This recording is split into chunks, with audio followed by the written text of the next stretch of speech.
जय हिंद दोस्तों। आज स्टार्ट करने जा रहे हैं किंगडम क्लासिफिकेशन का सेकेंड लेक्चर। फर्स्ट लेक्चर में हम लोगों ने स्टार्ट किया था इंट्रोडक्शन से और हम लोगों ने फंजाई तक कंप्लीट किया था। और आज के लेक्चर में हम स्टार्ट करेंगे प्लांट किंगडम। तो चलिए हेडिंग लगाइए और नोट्स साथ में बनाते रहिएगा।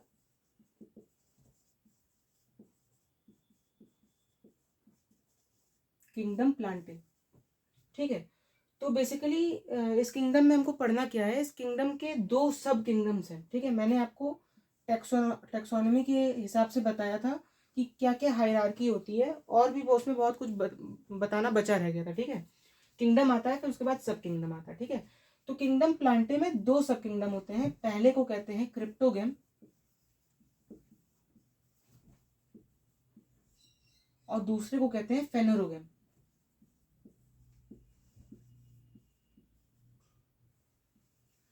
ठीक है। क्रिप्टोगेम एंड फेनोरोगेम, रटने की कोई जरूरत नहीं है, ठीक है। क्रिप्टो का मतलब होता है हिडन और गैम का मतलब होता है रिप्रोडक्टिव ऑर्गन्स, ठीक है। फेनेरोगेम्स की बात करते हैं तो फेनेरो का मतलब होता है विजिबल और गैम का मतलब अगेन रिप्रोडक्टिव ऑर्गन्स।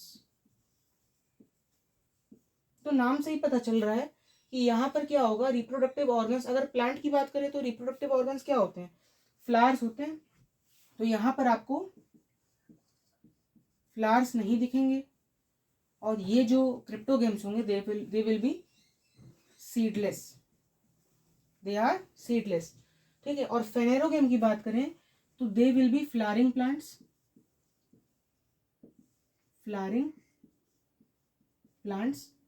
और दे विल बियर सीड। ये बात हो गई बिल्कुल क्लियर, ठीक है। नाम से समझिए आप, hidden reproductive organs, visible reproductive organs, इनके बेसिस पर इनका नामकरण किया गया है क्रिप्टोगेम्स एंड फेनेरोगेम्स, ठीक है। और अब हम इसके डिविजन्स की भी बात करेंगे। जैसे किंगडम के बाद आया सब किंगडम, सब किंगडम के बाद आएगा डिवीजन। तो अब हम सेपरेट डिविजन्स के बारे में बात करेंगे। तो डिविजन्स यहाँ पर तीन होते हैं बेसिकली। पहला होता है एल्गी, दूसरा होता है ब्रायोफाइटा और तीसरा होता है टेरिडोफाइटा।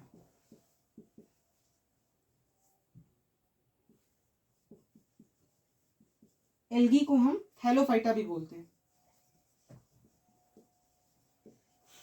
अभी मैं पूरा डिटेल में बताऊंगा कि एल्गी को थैलोफाइटा क्यों बोला जाता है, ठीक है। अब अगर फेनेरोगेम्स की बात करें तो इनके दो डिविजन्स हैं। देखो यहाँ पर सीड बियरिंग होगी और फ्लावरिंग प्लांट्स इनको कहा जाता है, ठीक है।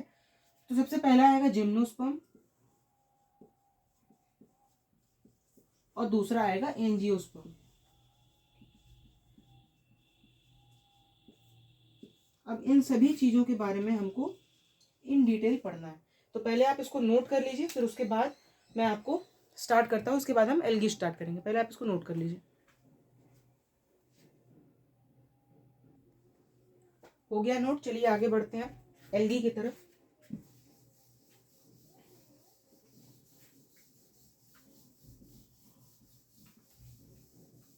तो चलिए एल्गी पढ़ते हैं हम लोग। एल्गी, जिसको हम थैलोफाइटा भी बोलते हैं, ये एक डिवीजन है, ठीक है। Thallophyta is a division. हमने किंगडम पढ़ा, किंगडम प्लांटे, उसके अंडर सब किंगडम पढ़ा जिसको हम कहते हैं क्रिप्टोगेम, और अब उसके अंडर में हम डिवीजन पढ़ेंगे दैट इज थैलोफाइटा। तो यहाँ पर सिंपल है। सबसे पहली चीज कि इनका हैबिटेट क्या होता है। सबसे पहली बात तो ये मोस्टली एक्वाटिक होते हैं and some are terrestrial. Mostly they are aquatic and some are terrestrial. They are unicellular and multi cellular, unicellular और मल्टी सेल्यूलर दोनों हो सकते हैं। ठीक है, ये सेल्युलैरिटी हो गई। अब इसके बाद बात करते हैं, इनमें रूट, स्टेम और लीव्स आर नॉट डिफरेंशिएटेड। मतलब नॉट डिफरेंशिएटेड का मतलब ये हो गया कि रूट, ये पूरा थैलस मान लो है, इसमें रूट कहाँ है, स्टेम कहाँ है, लीव कहाँ है, ये आप बता नहीं पाएंगे, ये क्लियर होगा। इसके बाद जिस भी ऑर्गेनिज्म में या जिस भी प्लांट में रूट, स्टेम और लीफ नॉट डिफरेंशिएटेड होती है, उसको हम क्या बोलते हैं, thalloid plant body, thalloid plant body.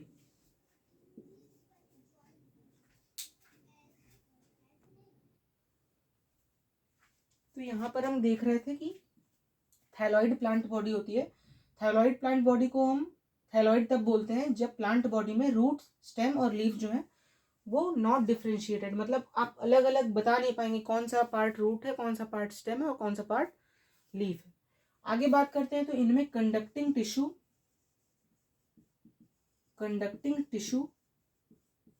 And mechanical tissue are absent.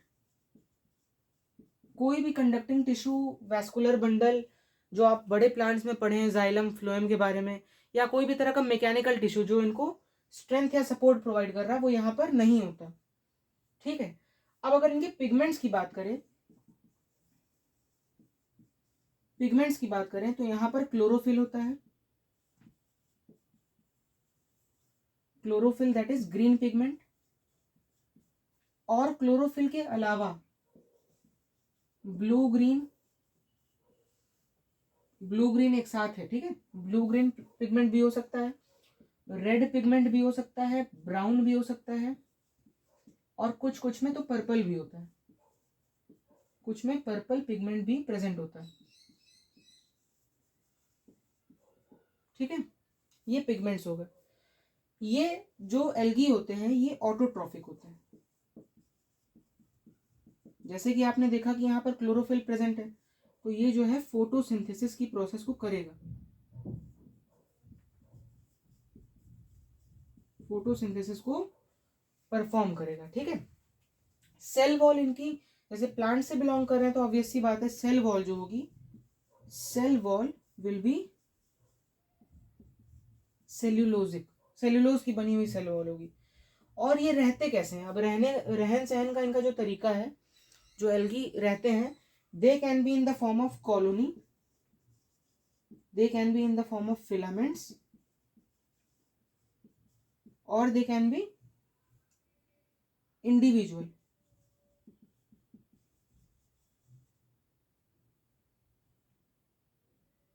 Individually भी अकेले रह सकते हैं।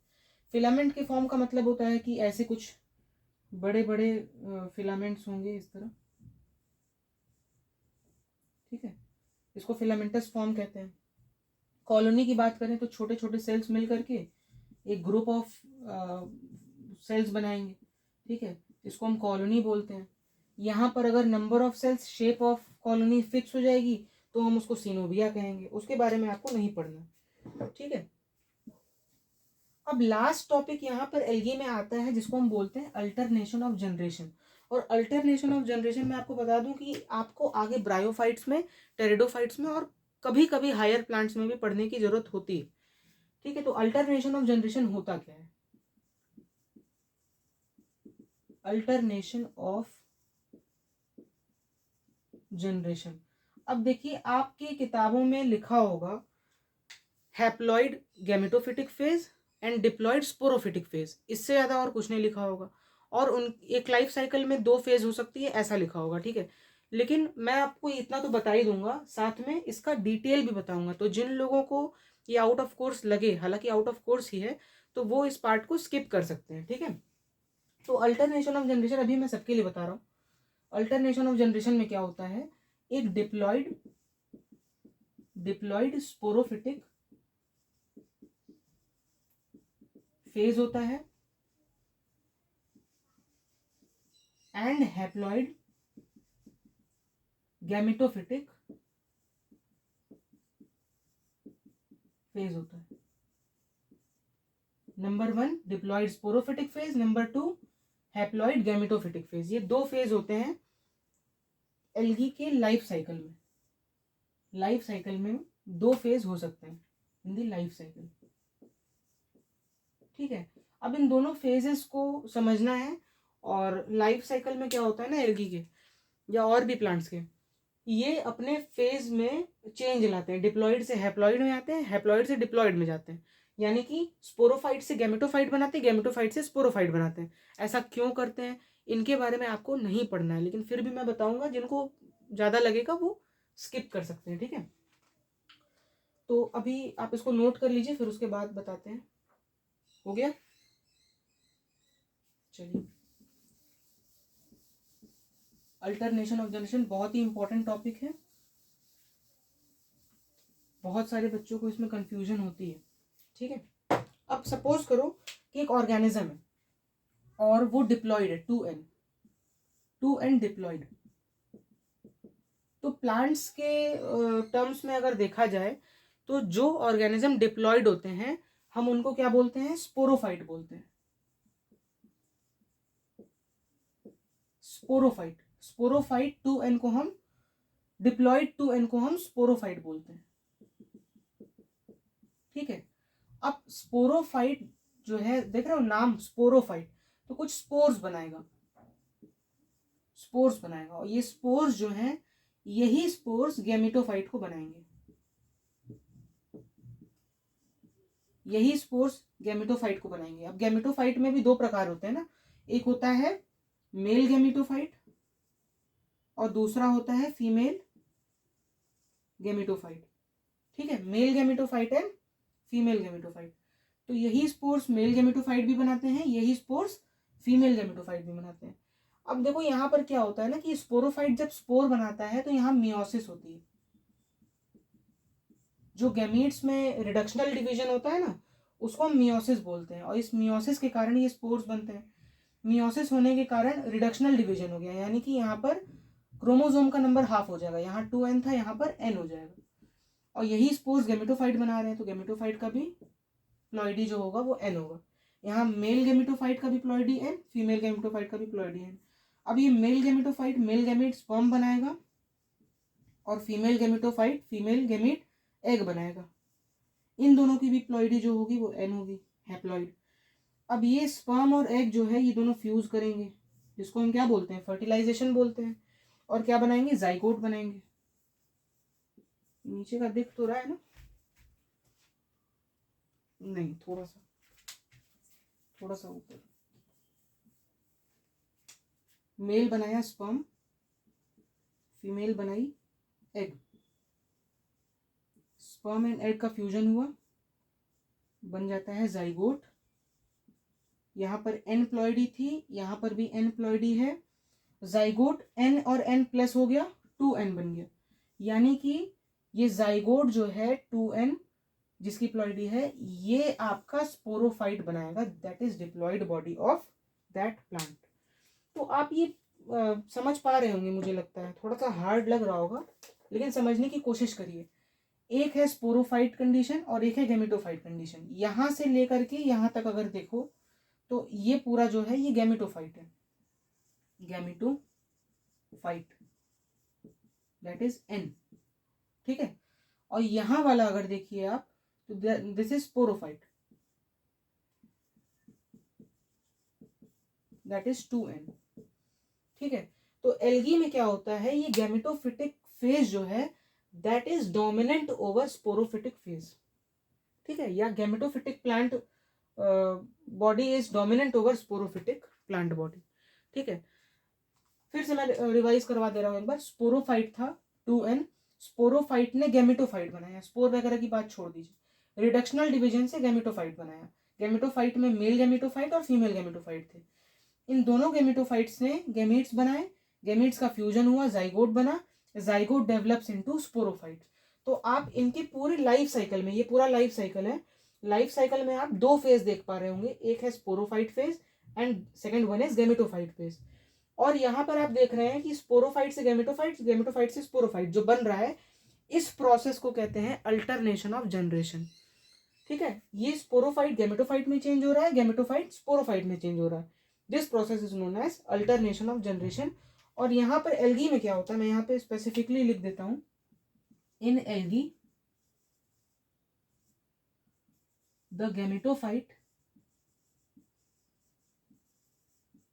gametophytic phase is dominant over sporophytic phase।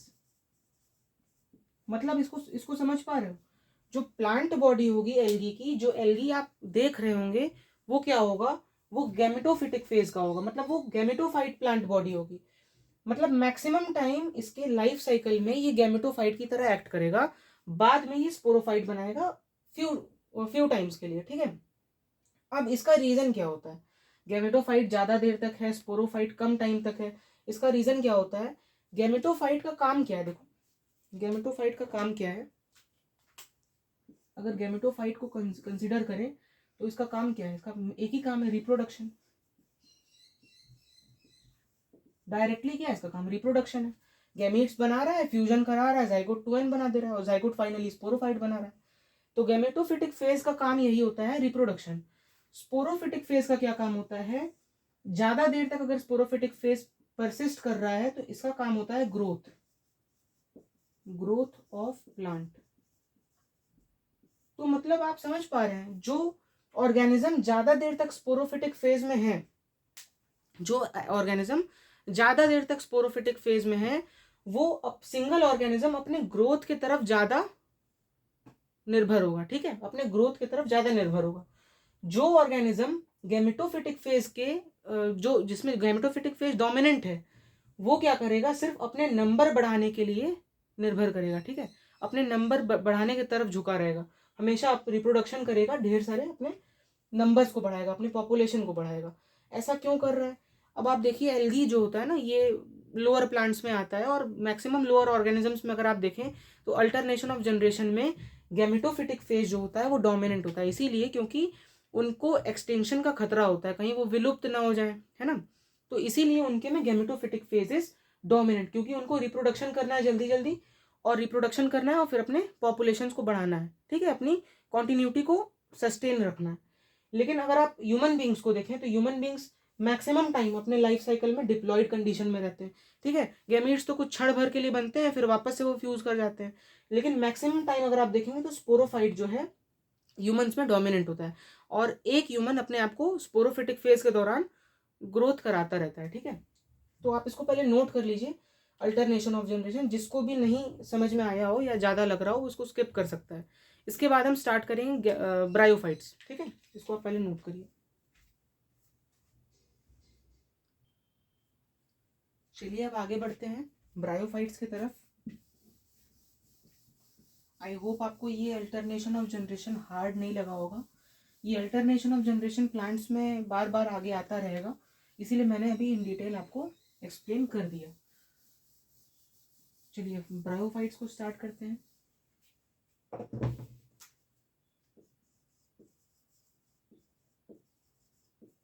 हम डिवीजन ब्रायोफाइटा पढ़ेंगे। तो ब्रायोफाइट जो होते हैं ये भी प्लांट लाइक होते हैं। ठीक है, इनके में क्या होता है? They are shade loving. मतलब आप देखेंगे जहां पे मॉइस्ट प्लेस हो या डार्क प्लेस हो, मॉइस्ट हो, डार्क हो, शेडी एरिया हो, वहां पर ये ग्रो करते हैं। ठीक है, इनकी बॉडी जो है वो दो तरीके की हो सकती है। बॉडी जो है प्लांट बॉडी इज गैमेटोफाइट। अभी आपको मैंने बताया अल्टरनेशन ऑफ जनरेशन, वहां से आपको क्लियर हो गया होगा कि यहाँ प्लांट बॉडी गैमेटोफाइट क्यों है। ठीक है, यहाँ पर प्लांट बॉडी गैमेटोफाइट होगी। अब ये गैमेटोफाइट प्लांट बॉडी जो है ये दो तरीके की हो सकती है। एक हो सकती है डॉर्सो वेंट्रली फ्लैटेंड और दूसरी हो सकती है इरेक्ट विथ लीव्स प्रेजेंट। ठीक है, अब डॉर्सो वेंट्रली फ्लैटेंड का मतलब क्या होता है? देखो, एक मान लो ये सरफेस है, एक सरफेस डॉर्सल, एक सरफेस डॉर्सल, दूसरा वेंट्रल। ठीक है, डॉर्सल वेंट्रल। तो यहाँ पर क्या होगा कि डॉर्सल और वेंट्रल साइड से फ्लैटेंड है, मतलब ऐसा कुछ। आप इसको जैसे ये देख रहे हैं ना, ये कॉपी देखिए, copy is dorso ventrally flattened, समझ रहे हो? तो इसको कहते हैं डॉर्सो वेंट्रली फ्लैटेंड। तो इनका जो थैलस होगा, जो भी इनकी प्लांट बॉडी होगी, जो कि गैमेटोफाइट है रियल में, that is dorso ventrally flattened and they can B erect, मतलब स्ट्रेट भी हो सकता है स्टेम की तरह, और उस पर लीव्स प्रेजेंट हो सकते हैं। ठीक है, अब यहाँ पर डॉर्सो वेंट्रली फ्लैटेंड का एग्जाम्पल आप याद रखिएगा, अभी मैं आपको एक्सप्लेन करूंगा अच्छे से। डॉर्सो वेंट्रली फ्लैटेंड में मार्केंशिया, एक ही एग्जाम्पल याद रखो सर। ठीक है, मार्केंशिया और erect with leaves are present, इसमें एग्जाम्पल याद रख लो फ्यूनेरिया, मार्केंशिया एंड फ्यूनेरिया। ठीक है, ये क्लियर हो गया। अब यहां पर ध्यान दीजिए, अब यहां गैमेटोफाइट की बात करते हैं। Gametophyte, gametophyte. अब ये गैमेटोफाइट जो है, अभी मैंने आपको अल्टरनेशन ऑफ जनरेशन में बताया कि gametophyte can be plant male gametophyte और फीमेल गैमेटोफाइट।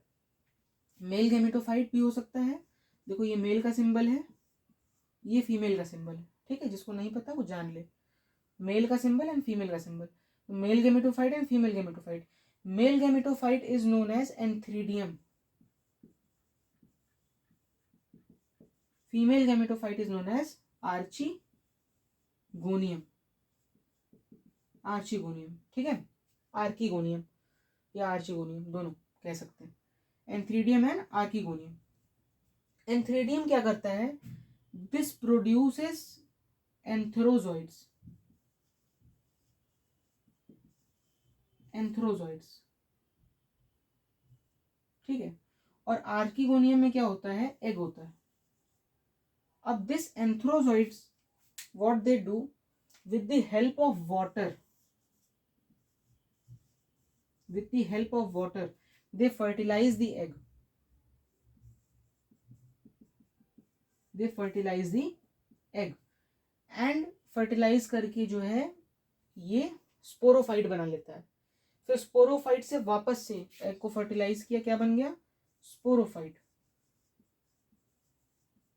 स्पोरोफाइट बन गया। स्पोरोफाइट से वापस से मियोसिस करेगा, कुछ स्पोर्स बनाएगा, और स्पोर से वापस से गेमेटोफाइट बनाएगा। तो ये चलता रहता है इसका। ठीक है, फिर से बता रहा हूँ, नीचे का दिख रहा है ना आपको? हाँ, नीचे का दिख रहा है। गेमेटोफाइट था plant body, main plant body, यहाँ लिख देते हैं main plant body, main plant body. Main plant body is gametophyte. Gametophyte में male gametophyte and female gametophyte है, एंथ्रीडियम एंड आर्चिगोनियम। एंथ्रीडियम में कौन सा गेमेट है? एंथरोजॉइड। आर्चिगोनियम में कौन सा गेमेट है? एग। एंथरोजॉइड्स ने वाटर का हेल्प लिया और स्विम करके आए एग के पास, फ्यूज किया, फर्टिलाइज किया, और एग के बाद जब ये फ्यूजन होगा तो पहले यहाँ जाइगोट बनेगा, जाइगोट बनेगा। Zygote will give rise to sporophyte, zygote is 2n, sporophyte is 2n। Antheridium and archegonium ये सब क्या है? n है। एंथरोजॉइड्स n है, एग सेल n है। ठीक है, फर्टिलाइज किया, जाइगोट बनाया, 2n, 2n will give rise to sporophyte, 2n। Sporophyte meiosis, meiosis करेगा, स्पोर्स बनाएगा n, and n spores will give rise to n gametophyte. ये प्लॉइडी वगैरह आपको क्लियर हो गई होगी। अभी मैंने जो अल्टरनेशन ऑफ जनरेशन बताया है उसी के हिसाब से मैंने यहाँ पर लिखा है, बिल्कुल सेम, कोई फर्क नहीं। ठीक है, आई थिंक ये आपको अच्छे से क्लियर हो गया होगा। तो इसका मतलब यहाँ पर हम लिख सकते हैं सिंपल भाषा में कि alternation of generation is present alternation of generation is present and gametophytic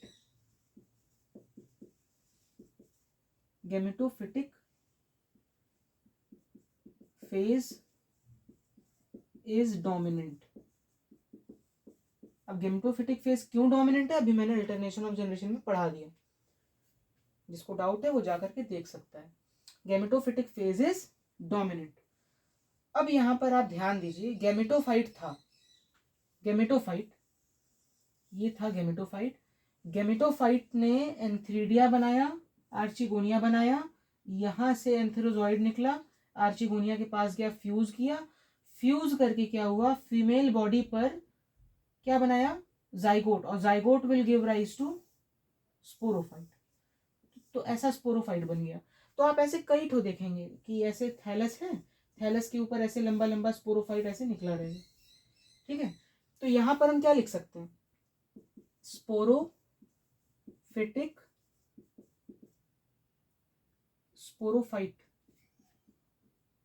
sporophyte is present on gametophyte and is dependent on it. Sporophyte is present on gametophyte and is dependent on it. तो I think आपको clear हो रहा होगा। आप यहाँ पर देख रहे हैं कितना इंपॉर्टेंट अल्टरनेशन ऑफ जनरेशन को पढ़ना। अगर आप उसको नहीं पढ़ेंगे तो यहाँ पर आप देख पा रहे हैं स्पोरोफाइट गैमेटोफाइट सब कंफ्यूज हो जाएंगे। तो gametophyte is giving rise to antheridium and archegonium that are male and female gametophyte.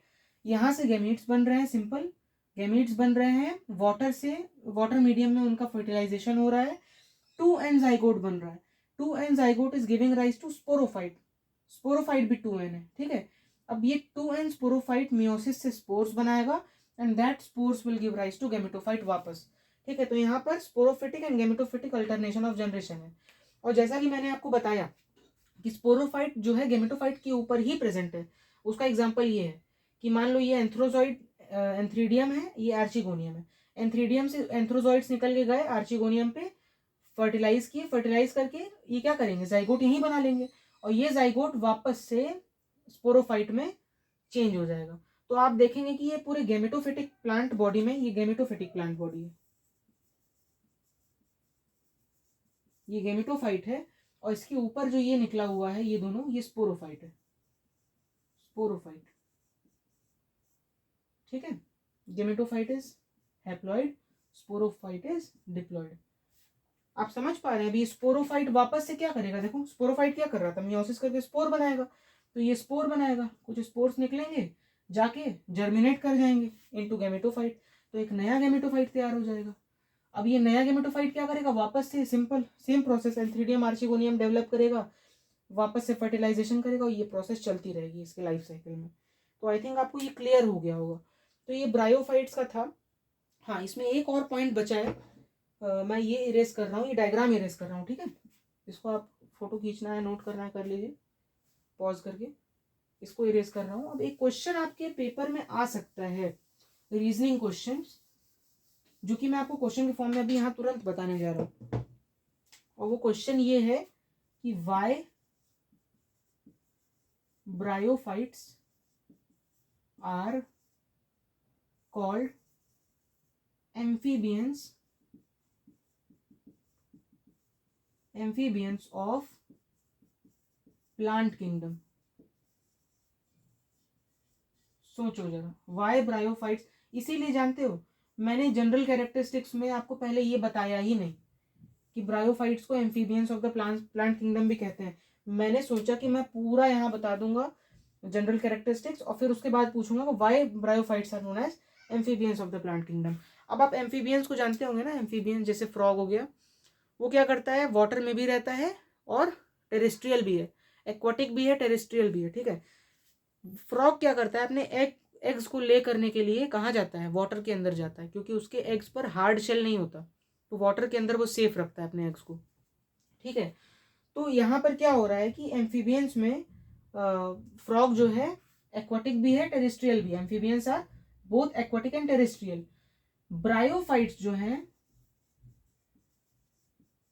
ये टेरेस्ट्रियल तो हैं, टेरेस्ट्रियल तो है, लेकिन for the fusion, for the fusion of gametes water medium is required. ठीक है, तो इनको एम्फीबियन से कंपेयर कर दिया गया है। ब्रायोफाइट्स हैं तो टेरेस्ट्रियल, लेकिन for the fusion of gametes, अभी मैंने आपको बताया कि गैमीट्स, एंथ्रोजॉइड्स और एग के फ्यूजन के लिए water medium is required to for the fertilization, for the formation of zygote. ठीक है, तो यहां पर आकर के आपका पूरा ब्रायोफाइट्स खत्म होता है। हाँ, एग्जाम्पल के लिए मैंने आपको बताया मार्केंशिया एंड फ्यूनेरिया। अब एग्जाम्पल याद करने की, इनका स्ट्रक्चर वगैरह याद करने की जरूरत नहीं है, आपके बुक्स में जरूर बना होगा। मार्केंशिया का कुछ इस तरीके से बना होगा, जैसे ये, एक सेकंड, ये नहीं, ऐसे होगा मार्केंशिया। ठीक है, और यहाँ पे राइजोइड्स, हाँ राइजोइड्स के बारे में मैंने बताना नहीं बताया शायद, राइजोइड्स भी प्रेजेंट होते हैं। Rhizoids are present for water absorption. ठीक है, यहाँ पे राइजोइड्स प्रेजेंट होंगे, यहां से जो है गेमेटोफाइट वगैरह निकला होता है। ठीक है, ऐसा ये मार्केंशिया का। फ्यूनेरिया में इरेक्टो होगा और लीव्स प्रेजेंट होंगी, बस आप इसको नोट करिए, फिर उसके बाद टेरिडोफाइट्स पे आगे बढ़ते हैं। तो चलिए स्टार्ट करते हैं अब टेरिडोफाइट्स। हाँ, एक चीज बताना मैं भूल गया था, मार्केंशिया को कॉमन नेम में लिवर वर्ड्स भी कहते हैं, एंड फ्यूनेरिया को मॉस भी कहा जाता है, मॉसेस। ठीक है, नोट कर लीजिए। तो फिर टेरिडोफाइट शुरू करते हैं, हो गया। चलिए, टेरिडोफाइट्स।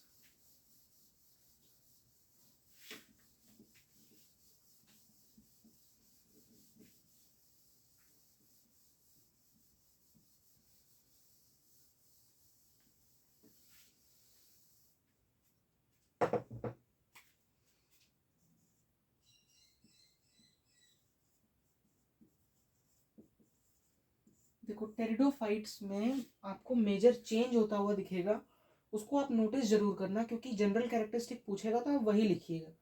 ठीक है, सबसे पहले अगर इसकी हैबिट की बात करें, हैबिटेट की बात, तो शेडी प्लेस में ग्रो करता है, डैम्प, शेडी एंड डैम्प प्लेसेस। ठीक है, मॉइस्चर जहां पर हो अच्छे से।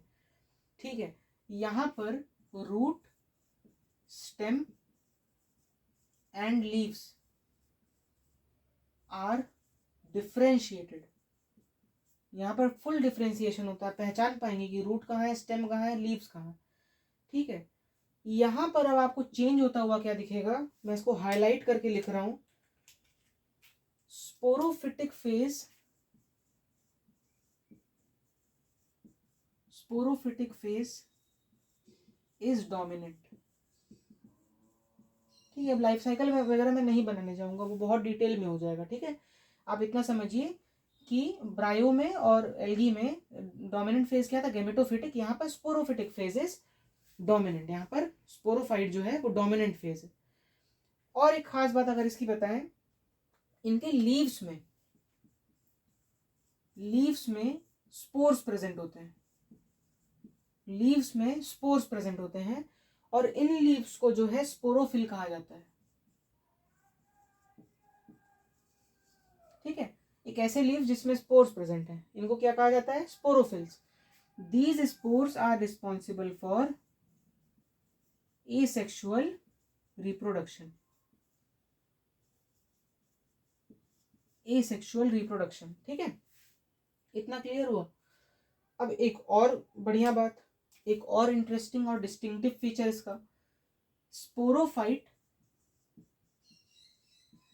And gametophyte is independent on each other, independent of each other. Sporophyte and gametophyte are independent of each other. यहाँ पर भी अल्टरनेशन ऑफ जनरेशन जो होगा प्रेजेंट होगा। ठीक है, अल्टरनेशन ऑफ जनरेशन यहाँ पर भी प्रेजेंट होगा। हाँ, एक और बढ़िया बात मैं आपको बता दूं, यहाँ पर क्या होता है ना कि जो सेक्स ऑर्गन्स होते हैं, male and female sex organs, ये they are covered by sterile jacket cells. ठीक है, they are covered by sterile jacket cells. ये क्लियर हुआ। अब यहाँ पर नोट करने वाली बात यही दोनों है कि स्पोरोफिटिक फेज जो होता है वो डोमिनेंट होता है, स्पोरोफाइट और गैमेटोफाइट इंटरडिपेंडेंट होते हैं ईच अदर, यानी कि गैमेटोफाइट जो है वो स्पोरोफाइट के ऊपर डिपेंड नहीं करता बिल्कुल भी। अब आप एल्गी और ब्रायो में देखें तो वहां पर क्या हो रहा था कि sporophytic phase was dependent upon gametophytic phase. ठीक है, ये आप अच्छे से नोट करिए। और यहाँ पर एग्जाम्पल मैं आपको अगर बता दूं, एग्जाम्पल आप याद कर लीजिए, दो याद कर सकते हैं। एक होता है आपका टेरिस और दूसरा आप याद कर सकते हैं इक्विसीटम। एक और लिख देता हूं, सिलेजिनेला। ठीक है, टेरिस, इक्विसीटम एंड सिलेजिनेला, ये 3 एग्जांपल्स आप याद कर लीजिए। ठीक है, तो ये टेरिडोफाइट्स में सिर्फ इतना ही था, इसको नोट करिए। फिर उसके बाद यहाँ पर क्रिप्टोगैम खत्म होता है, इसके बाद हम फेनेरोगैम स्टार्ट करेंगे। फेनेरोगैम्स में हमको बहुत थोड़ा सा पढ़ना है, जिम्नोस्पर्म्स एंड एंजियोस्पर्म्स। पहले आप इसको नोट करिए।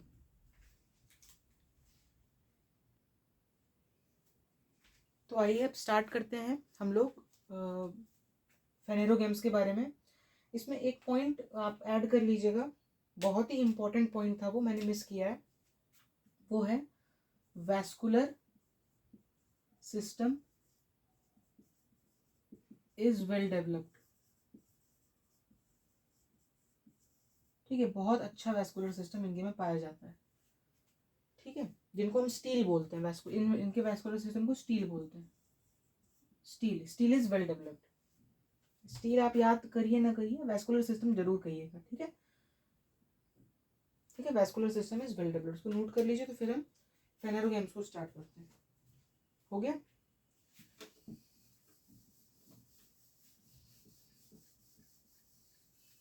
फेनेरोगैम्स, तो फेनेरोगैम्स में जैसे कि मैंने बताया था आपको, फेनेरो का मतलब क्या होता है?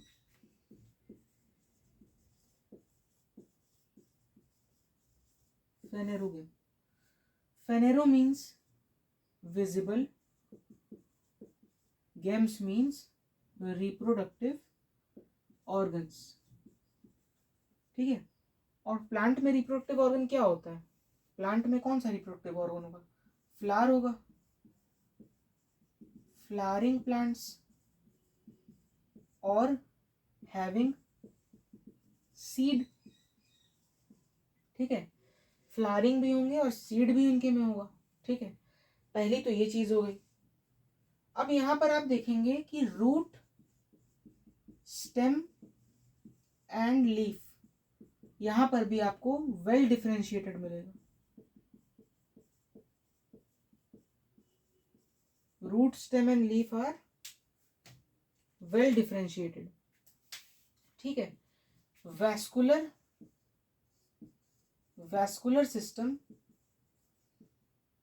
that is xylem and phloem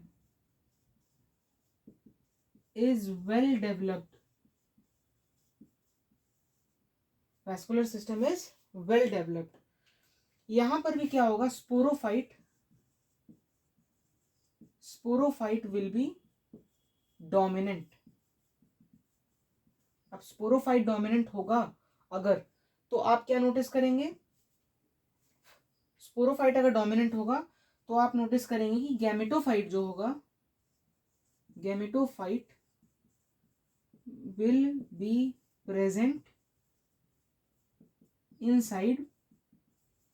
inside the sporophyte. ये हो गया। ठीक है, अब फेनेरोगेम्स में हमको दो पार्ट्स पढ़ने हैं, दो ग्रुप्स पढ़ने हैं। पहला है आपको जिम्नोस्पर्म, जिम्नोस्पर्म, और दूसरा है एंजियोस्पर्म। ठीक है, जिम्नोस्पर्म्स के फर्दर दो ग्रुप्स हैं, एंजियोस्पर्म्स के फर्दर दो ग्रुप्स हैं, और उनके बारे में आपको एग्जाम्पल्स उनके और दो कैरेक्टरिस्टिक्स मैक्सिमम आपको मालूम होने चाहिए। तो पहले आप इतना नोट करिए, तो फिर उसके बाद में आपको फर्दर बताता हूँ कौन कौन से क्लासिफिकेशंस हैं।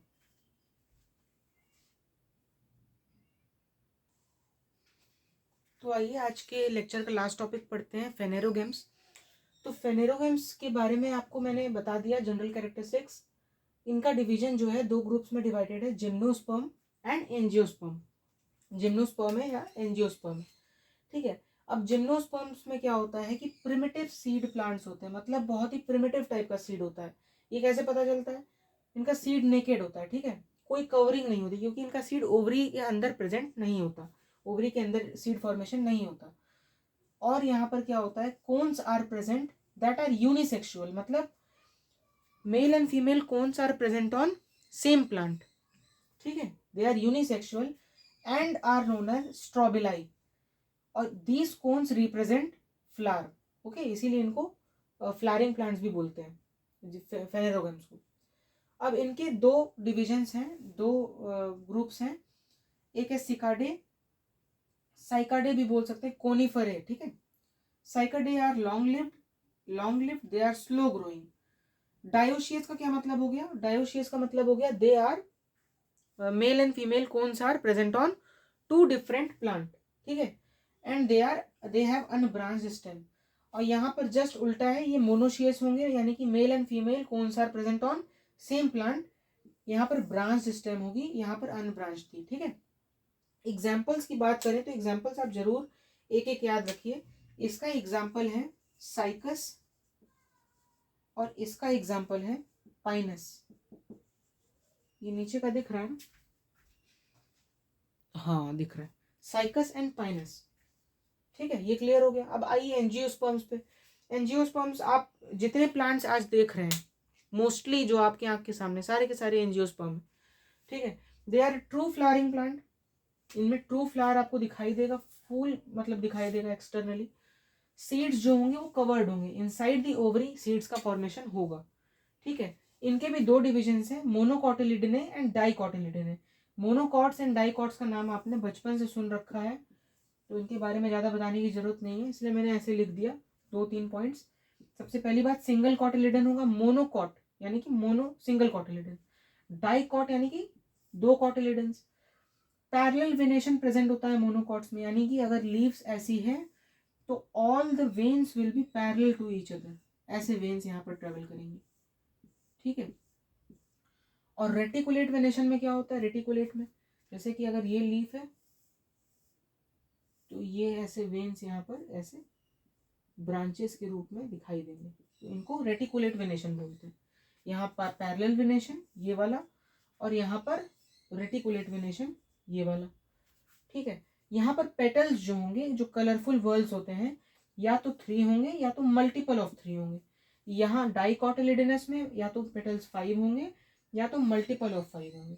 ठीक है, तो ये था पूरा आपका फेनेरोगेम्स, जो कि बहुत छोटा सा पार्ट था, और यहाँ पर आकर के हमारा पूरा किंगडम प्लांटे खत्म हो जाता है। ठीक है, तो आप इसका अच्छे से नोट्स बनाते रहें। नेक्स्ट लेक्चर मोस्ट प्रोबेबली हमारा एनिमल किंगडम होगा, और वो मैं कोशिश करूँगा कि एक लेक्चर में उसको भी कंप्लीट कर दिया जाए। तो अच्छे से पढ़ते रहें, नोट्स बनाते रहें। तब तक के लिए जय हिंद।